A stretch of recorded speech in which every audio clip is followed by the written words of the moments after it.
Hey guys, and welcome to a very special Madden 18 series. My name is Joshua Kasperick, also known as Darth Cripple on Twitter. And a few years ago, I had wanted to do a 1984 football season with the Seattle Seahawks.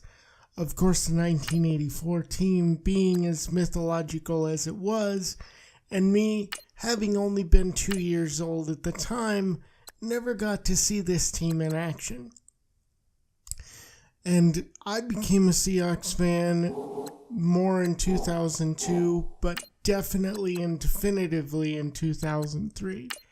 So I decided to try and make the team a few years ago. That didn't really work because I couldn't play the game the way I wanted to. I wasn't physically able to enjoy the game on the harder difficulty, and when you play on rookie, basically you score touchdowns all the time. So with the new addition of being able to simulate games instead of having to play them, I could build the team, the 84 team, and I could set goals and set missions and set ideas, and now I could play the series the way I wanted to. So I decided to bring it back. Now, if you want to get the roster and you have an Xbox One, all the information will be in the description. For people with PS4, I don't have a PS4 and I don't have the money to sort of buy one. So, I have a PS4, sorry. I don't have the ability to buy 2 copies of Madden. I'm very poor, basically. And so, if you want a version for PS4, it's going to be a little tough to do. I could basically tell you how I created the roster and then walk you through everything. So, you'll see me going through this roster top to bottom. And so a big thing about this roster that will stand out, it's from Madden 2003, okay? All the statistics and stuff, all these guys it's from the classic 84 team from Madden 2003, which, by the way, I had to do all by hand because you can't actually use the roster normally.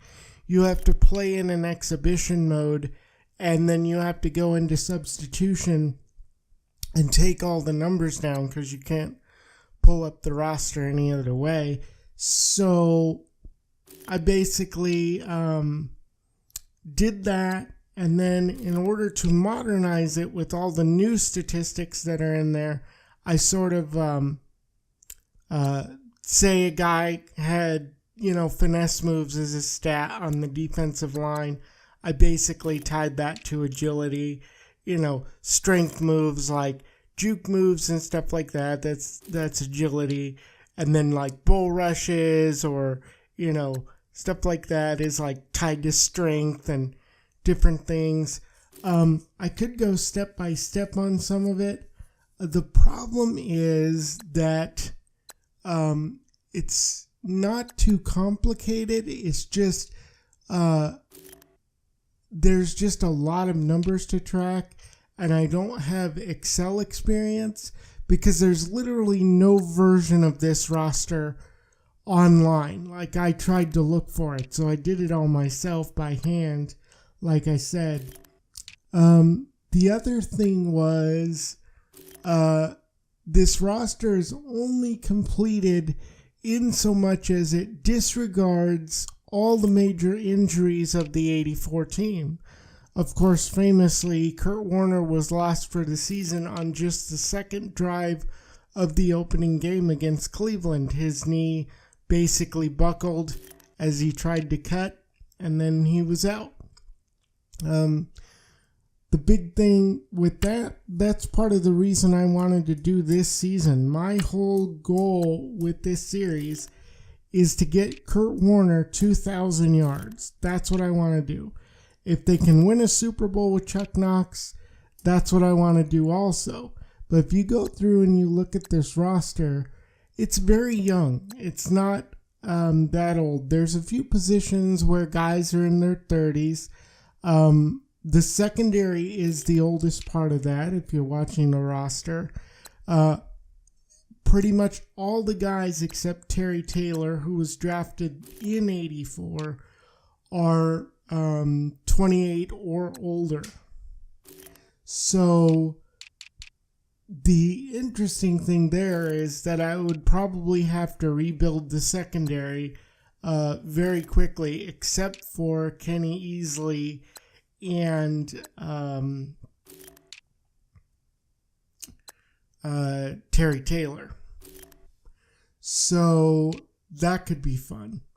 The other part of this is that Seattle actually only carried 2 defensive tackles for the season. They carried 2 defensive ends, of course, for both defensive end positions.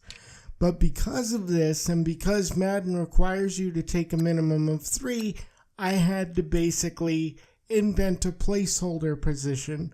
So you'll wonder why that guy is there, but it's just to make the roster legal in the game sense. The other thing that I wanted to try and do is go through and lay a little bit of history out in each episode and track things like turnovers, sacks, that type of thing, because we're talking about probably the greatest Seahawks defense in history. Just some key stats for you that are a little bit fun. They had 55 sacks and they had 63 turnovers. 63 total turnovers.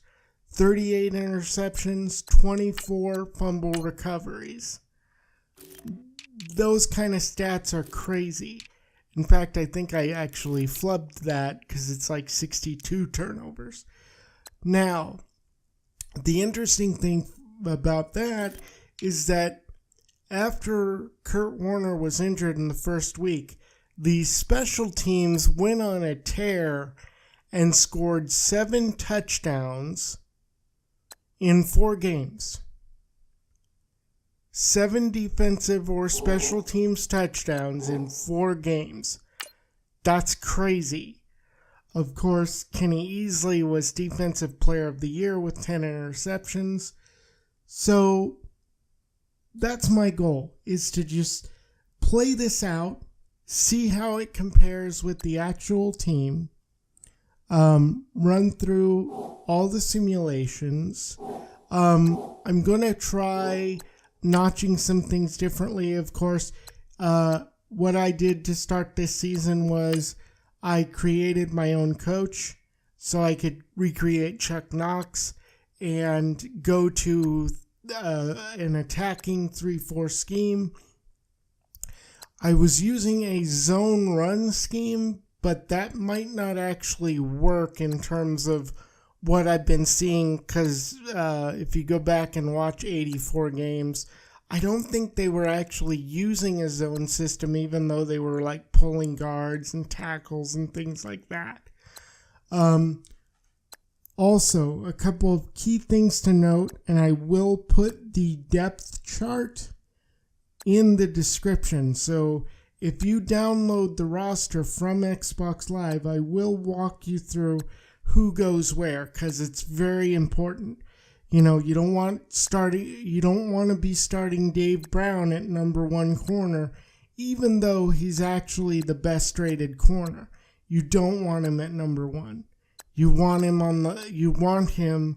on the right side of the defense. You want Keith Simpson on the left side.